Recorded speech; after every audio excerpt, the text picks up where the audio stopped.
6. Ya no lo puede cortar más. Ya no lo puede cortar más. Espérame, aguanta.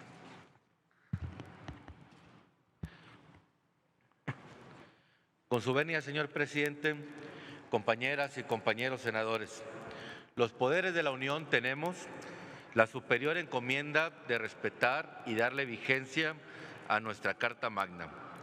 Esta, nuestra Constitución mexicana, en el artículo 26, establece que es responsabilidad del Estado mexicano organizar un sistema de planeación democrática del desarrollo nacional que imprima solidez, dinamismo, competitividad y equidad en el crecimiento de la economía mexicana. Y en nuestra opinión, amparada con los elementos y argumentos que aquí expondré, este mandato constitucional ha quedado relegado en los 3 primeros años de este gobierno denominado de la Cuarta Transformación. No existe planeación democrática, simple y sencillamente porque la economía no se puede manejar mediante ocurrencias.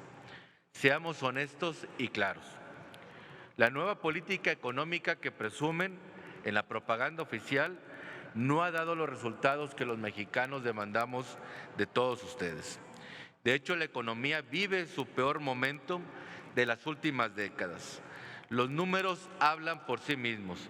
En lo que va de este sexenio, México registra una caída económica producto de las pésimas señales, como la cancelación del aeropuerto de Texcoco, la centralización de los recursos públicos, la falta de apoyo a las empresas y trabajadores para enfrentar la emergencia sanitaria y el muy bajo nivel de inversión pública concentrado especialmente en algunas obras caprichosas y faraónicas.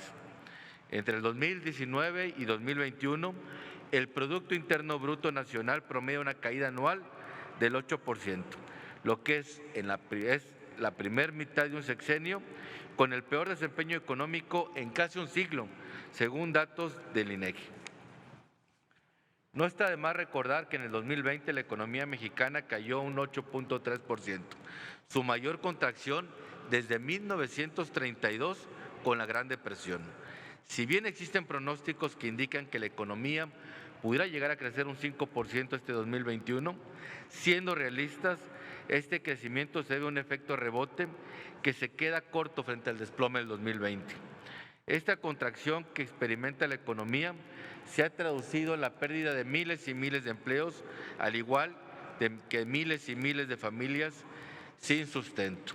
Entre diciembre del 2018 y julio del 2021 se han perdido un total de 166,000 empleos formales en el país, la peor cifra de empleo formal para la primera mitad de un gobierno en el presente siglo, según datos del Instituto Mexicano del Seguro Social.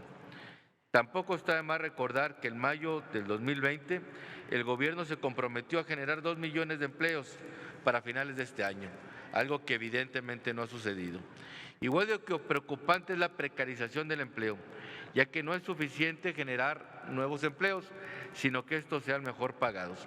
Según datos de la Coneval presentados en agosto del año pasado, en el último año la pobreza laboral en México aumentó de un 35.6 a un 38.5. Esto significa que alrededor de 4 de cada 10 mexicanos no cuenta con un ingreso suficiente para adquirir la canasta básica alimentaria. Ni siquiera el importante aumento del salario mínimo, el cual se les reconoce y además se le agradece, se ha traducido en una mejoría real para que los trabajadores aumenten en términos reales sus ingresos. Y es que las mejoras en la economía no se logran a base de decretos, se logran apoyando a las empresas, atrayendo inversiones, mejorando la infraestructura productiva en todo el país y especialmente generando confianza, que es exactamente lo que el gobierno en materia económica ha dejado de hacer. Reconozcan que la inflación se encuentra fuera de control, principalmente a causa de los precios de los energéticos, donde, por cierto, el gobierno se comprometió primero a bajar sus costos y luego evitar los aumentos arriba de la inflación, pero ninguna de estas dos promesas se ha cumplido. El precio de los combustibles, de la luz y del gas LP se han incrementado claramente por arriba de la inflación. El discurso que vivimos una etapa con inflación controlada está muy alejado de la realidad. Lo cierto es lo que viven millones de familias mexicanas que diariamente ven cómo suben los precios de muchos de los productos elementales y básicos para su bienestar.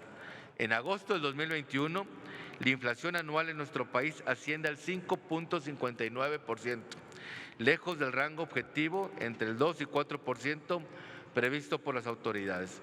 En el caso de los energéticos, en el 2021 ha sido el 10.1%, casi el doble de la inflación general, de acuerdo a los datos del INEGI. Con una inflación así, no hay aumentos del salario que alcancen. Sus decisiones en política económica y en política energética solo han creado, además de incertidumbre, un retroceso en la inversión de México. Aquí también las cifras lo dicen todo. En diciembre del 2018 a la fecha, la inversión fija bruta en el país acumula un desplome del 10.5%. Tan solo en el 2020 la inversión se contrajo un 18.6%, la peor caída desde 1995. Desde luego que las inversiones extranjeras se han percatado de estas malas decisiones y en el 2020 la inversión extranjera directa descendió a 27.611 millones de dólares, su nivel más bajo en los últimos 9 años. La caída de este indicador persiste, ya que el primer semestre del 2021 la inversión extranjera fue de 18.433 millones de dólares, cifra 23.2% menor a los 24.009 millones de dólares captadas en el mismo lapso del 2020. El problema es claro. El gobierno ha buscado estatizar y centralizar la economía a través de la concentración de atribuciones, recursos y actividades. Primero fue la desaparición del Fondo Minero, que significó el debilitamiento de la inversión física en estados y en municipios mineros. Luego, algo que tendrá efectos por generaciones, la trágica desaparición de 109 fideicomisos, lo que se tradujo en una centralización y discrecionalidad de los recursos que originalmente estaban enfocados a objetivos específicos y a fomento de sectores. También el gobierno recortó al grado de casi desaparecer los programas de apoyo a las pequeñas y medianas empresas. Esta fallida política económica ha provocado que se disparen alarmantemente los niveles de pobreza en México. De acuerdo con la Coneval, del 2018 al 2020, el número de mexicanos en pobreza creció del 51.9 a 55.7 millones de personas. Y en medio de todo esto, a pesar de que el país requiere una mayor inversión para dinamizar los sectores del ramo de la economía, se prevé que el próximo año… Ya se pasó por 3 minutos. Bueno, muy bien. Pues culmine, por favor. Lo más lamentable es que esto marcará, se me fue la voz, a toda una generación de mexicanos. Se me fue la voz. Definitivamente no merecemos esto como país. Es hora de reconocer que las cosas no van bien y lo más importante de todo, muchas gracias, senador. Escuchar a quienes han hecho de este país una gran economía, todavía una de las 20 economías más importantes del mundo. Escuchen las propuestas de la sociedad y de la oposición. Recompongan el rumbo de la economía nacional. Por mi parte es cuanto, presidente. Muchas gracias. Muchas gracias, senador.